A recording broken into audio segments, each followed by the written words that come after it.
ሰላም ጤና ይስጥልኝ ክቡራትና ገዝ ተከታታዮች እንደምን አላችሁ? እኔ አለው እግዚአብሔር ይመስገን ደህና ነኝ። ዛሬም በጠቃሚና በአዲስ ፕሮግራም በድጋሜ ተገናኝተናል። በዛሬው የጤና ፕሮግራማችን ላይ የምንመለከተው በቀን አንድ ስኒ ቡናን ብቻ ብትጠጡ የምታገኙትን እጅግ በጣም ከፍተኛ የሆኑ የጤና ጥቅሞችን በዚህ ቪዲዮ ላይ እነግራችኋለሁኝ። ይህ የጤና ትምህርት ለበርካቶችም እንዲደርስ ሁላችሁም በቅንነት ላይክና ሼር በማድረግ ሌሎችንም አስተምሩ አሳውቁላለሁኝ። ጥያቄ ካላችሁ ጥያቄያችሁን በኮመንት ላይ አስፍሩልኝ። በቀጥታ ወደ ጤና ትምህርታችን የማልፍ ይሆናል። በየቀኑ ቡናን ትጠጣላችሁ? እስቲ የምትጠጡ ከሆነ ምን ያክል መጠን እንደምትጠጡ እናም በምን መልኩ እንደምትጠጡ በስኳር ወይንስ ደግሞ ባዶ እንደሆነ በኮመንት ላይ አስፍሩልኝ። ቡና በብዙዎች ዘንድ አንዳንዶች መጥፎ ስም ይሰጡታል። ነገር ግን በቀን አንድ ስኒ በትክክለኛው መንገድ ከተወሰደ በእውነት የጤና ጠባቂም ሊሆን ይችላል። በተለይም ከ35 እስከ 40 ዕድሜ በኋላ ማለት ነው። ቁልፍ ነገሩ መጠኑ፣ የምትጠጡበት ሰዓትናም እንዴት እንደምትጠጡት ላይ የተመሰረተ ነው። በየቀኑ አንድ ስኒ ቡናን የመጠጣት እጅግ ከፍተኛ የጤና ጥቅሞችን ልንገራችሁ። አንደኛ፣ የአንጎል ብቃትንና የአእምሮ ትኩረትን ይጨምራል። ካፌን አዴኖሲንን የአንጎል እንቅልፍ አምጪ ኬሚካልን ያግዳል ወይም ይዘጋል። ጥቅሞቹም የተሻለ ትኩረት፣ ፈጣን የሆነ አስተሳሰብ፣ የተሻሻለ ትውስታ፣ የአእምሮ ድካምንም ይቀንሳል። ብዙ ሲኒዎች ሳያስፈልጋችሁ ንቁ እንደሆናችሁ ይሰማችኋል። አንድ ስኒ ብቻ አንጎልን ያነቃቃል። በጣም መብዛቱ ግን አንጎላችሁን ከልክ በላይ ስለሚያነቃቃ ጥሩ አይደለም። ሁለተኛ፣ እድሜያችን እየገፋ ሲሄድ አንጎላችንን ይጠብቃል። ቡና ኃይለኛ አንቲኦክሲዳንቶችን፣ የሰውነት መርዝ መከላከያዎችን እናም ነርቫችንን የሚጠብቁ ውህዶችን ይዟል። መደበኛ አንድ ስኒ ብቻ ጠጪዎች የሚያሳዩት የእውቀት መቀነስ መሻሻል፣ የአንጎል የረጅም ጊዜ ተግባር በጣም መሻሻል፣ ከእድሜ ጋር የተያያዙ የአንጎል መታወኮች ስጋት መቀነስን ያስተውላሉ። ቡና የአንጎል ብግነትንናም የኦክሲዲቲቭ ስትረስን ይቀንሳል። ሶስተኛ፣ የልብ ጤናን ይደግፋል፣ ግን በመጠኑ ሲሆን ማለት ነው። በቀን አንድ ስኒ የደም ቧንቧ ስራን ያሻሽላል፣ የኦክሲዲቲቭ ስትረስንም ይቀንሳል፣ በጊዜ ሂደት የደም ግፊትንም ለመቆጣጠር ይረዳል። ከመጠን በላይ ቡና የልብ ትርታን ይጨምራል፣ ነገር ግን አንድ ስኒ የደም ዝውውርን ይደግፋል እንጂ አይጎዳውም። አራተኛ፣ የኢንሱሊን ሴንሲቲቪቲን ያሻሽላል፣ የደም ስኳርን ይቆጣጠራል። ቡና ሴሎቻችንን ለኢንሱሊን የተሻለ ምላሽ እንዲሰጡ ይረዳል። ጥቅሞቹም ጥቂት የደም ስኳር መጨመር፣ የስኳር ፍላጎት መቀነስ፣ የተሻለ ሜታቦሊዝም ወይም ደግሞ የምግብ ስልቀጣ ጤና። ይህ በተለይ ከ40 ዓመት በኋላ የኢንሱሊን ሬዚስታንስ በሚጨምርበት ጊዜ በጣም ጠቃሚ ነው። አምስተኛ፣ ኃይለኛ የሆነ የአንቲኦክሲዳንት ምንጭ ነው። ቡና በብዙ የአመጋገብ አይነቶች ውስጥ ከዋነኞቹ የአንቲኦክሲዳንት ምንጮቹ ውስጥ አንዱ ነው። አንቲኦክሲዳንቶች ደግሞ ብግነት ወይም ደግሞ ኢንፍላሜሽንን ለመዋጋት፣ እርጅናን ለመቀነስ፣ ሴሎቻችንን ከጉዳት ለመጠበቅ ይረዳሉ። ያለ ስኳር ከተወሰደ ከአንዳንድ ፍራፍሬዎችም ይበልጣል። ስድስተኛ፣ የጉበታችንን ጤናንም ይደግፋል።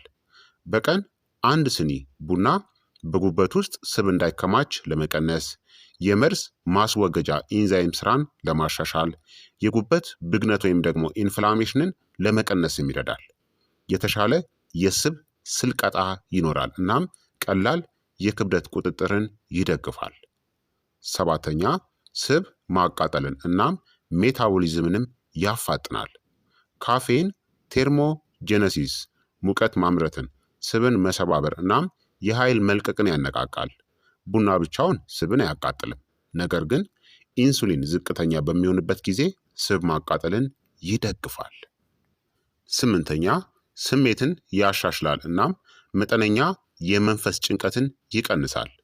ቡና የሚጨምረው ዶፓሚን ሴሮቶኒን እናም ኖርፊኒፍሪንን በውጤቱም የተሻለ ስሜት፣ ተነሳሽነት፣ የአእምሮ መደንዘዝን ወይም መዘግየትን ለመቀነስ ይረዳል። ቡና ብዙውን ጊዜ በስሜት ረገድ የሚያነቃቃ ሆኖ የሚሰማው ለዚህ ነው። 9ኛ የጨጓራና የአንጀት እንቅስቃሴንም ይደግፋል። ቡና አንጀትን ያነቃቃል። ጥቅሞቹም የሰገራ እንቅስቃሴን ያሻሽላል፣ የሆድ ድርቀትን ይቀንሳል፣ መርዞችንም ለማስወገድ ይረዳል። ከቁርስ በኋላ ጠጡት፣ ምርጥ ጊዜ ነው። በባዶ ሆድ ግን አይደለም። 10ኛ የአንዳንድ ስር የሰደዱ በሽታዎችን ስጋትንም ይቀንሳል። የረጅም ጊዜ መጠነኛ የሆነ የቡና አወሳሰድ ከዝቅተኛ ብግነት ወይም ደግሞ ኢንፍላሜሽን፣ የተሻለ የሜታቦሊዝም ሚዛን እና ጤናማ እርጅና ጋር የተያያዘ ነው። መጠኑ ታዲያ ወሳኝ ነው። 11ኛ የአካል ብቃት አፈጻጸምንም ይጨምራል። እንቅስቃሴ ባታደርጉም እንኳን ቡና አድሬናሊንን በትንሹ ይጨምራል። በውጤቱም ተጨማሪ ኃይል፣ ያነሰ የሆነ የድካም ስሜት፣ የተሻለ የቀን ተቀን እንቅስቃሴ ደረጃዎችን ይደግፋል። ይህ ሰዎች በተፈጥሮ ንቁ ሆነው እንዲቆዩ ይረዳቸዋል። 12ኛ ከኦክሲዲቲቭ ስትረስም ይጠብቃል። የቡና ፖሊፊኖሎች የደም ቧንቧዎችን፣ የአንጎል ሴሎችን፣ የጉበት ሴሎችን ከኦክሲዲቲቭ ስትረስ ይጠብቃሉ። ይህ የውስጥ እርጅናንም ይቀንሳል። 13ኛ የምላሽ ጊዜን እናም ንቃትንም ያሻሽላል።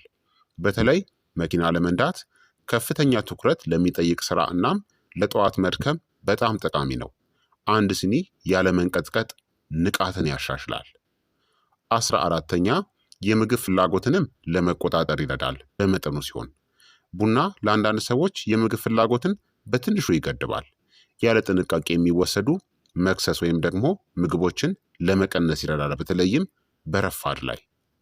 15ኛ ልምድን እናም የአእምሮ መዋቅርንም ያበረታታል። የዕለት ተዕለት ስርዓቶች ለአእምሮ ጤና አስፈላጊ ናቸው። የተረጋጋ የሆነ የቡና ልምድ ጭንቀትን ይቀንሳል፣ ወጥነትን ያሻሽላል፣ ለአንጎል ቀኑ ተጀመረ የሚል ምልክትንም ይሰጣል ማለት ነው። ስለዚህ ቡና ዘርፈ ብዙ ጥቅሞች አሉት። ግን በመጠኑ እናም በጥቂቱ ከተጠቀማችሁ፣ በቀን አንድ ስኒ ከተጠቀማችሁ እነዚህን ጥቅሞችን ታገኛላችሁ። ቡናን ታዲያ በትክክለኛው መንገድ እንዴት መጠጣት ይቻላል? በቀን አንድ ስኒ ብቻ ውሰዱ። ከምግብ በኋላ ጠጡ፣ በባዶ ሆድ አይደለም። ስኳርናም ጣዕም ያላቸው ሲረፖችን ወይም ደግሞ ማጣፈጫዎችን አስወግዱ። ከሰዓት በኋላ ወይም ደግሞ ምሽት ላይ ደግሞ መጠጣትን አስወግዱ። በተለይ እንቅልፋችሁን ሊያውከው ይችላል። ቀስ ብላችሁ ጠጡ፣ አትቸኩሉ። ተራ ጥቁር ወይም ደግሞ ትንሽ ወተት ያለው ቡናን ምረጡ። ቡና ጎጂ የሚሆንበት ጊዜ ደግሞ በቀን ከ3 ሲኒ በላይ የምትጠጡ ከሆነ፣ በምሽቱ ሰዓት የምትጠጡ ከሆነ እንቅልፍን ያውካል። በባዶ ሆድ ከጠጣችሁ የጨጓራ መቆጣትን ያስከትላል። በብዙ ስኳር ወይም ደግሞ በክሬም የምትወስዱ ከሆነ ጉዳት አለው። በርካታ ክፍላችንን ይጎዳል። በርካታ የሰውነት ክፍላችንን፣ ጉበትንም፣ የስኳር በሽታንም ሊያስከትል ይችላል። የተለያዩ ክሮኒክ የምንላቸው በሽታዎችን ሊያስከትል ይችላል። በስኳር ወይም ደግሞ በጣፋጭ ነገሮች ከጠጣችሁ እንቅልፍን ለመተካትም ስትጠቀሙበት ይጎዳል ማለት ነው። ምን አይነት ሰዎች ደግሞ ጥንቃቄ ማድረግ አለባቸው? አንዳንድ የጤና ችግር ካለባችሁ በየቀኑ ቡናን ገድቡ ወይም አስወግዱት። ከባድ የሆነ ጭንቀት ካለባችሁ፣ የልብ ትርታ ችግሮች ካለ፣ ንቁ የጨጓራ ቁስለት ካለባችሁ፣ ከባድ የሆነ የቃር ችግር ካለ ማስወገድ አለባችሁ። ዋነኛው እውነት አንድ ስኒ ቡና መድኃኒት ነው። 5 ስኒ ግን ውጥረት ወይም ደግሞ ጭንቀት ይሆንባችኋል።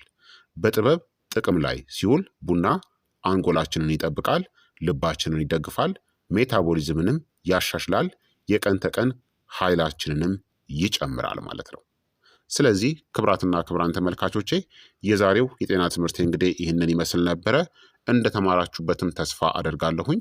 ሀሳብ አስተያየታችሁ ደግሞ አይለኝ ይላለው። ይህ የጤና ትምህርት ለበርካታ ሰዎች እንዲደርስ ሁላችሁም በቅንነት ላይክና ሼር በማድረግ ሌሎችንም አስተምሩ አሳውቁላለሁኝ። ጥያቄ ካላችሁ ጥያቄያችሁን በኮመንት ላይ አስፍሩልኝ። በቀጣይ የጤና ትምህርት እስከምንገናኝ እኔንም እናንተንም ቸር ያቆየን። መልካም ጊዜ፣ መልካም ቆይታ።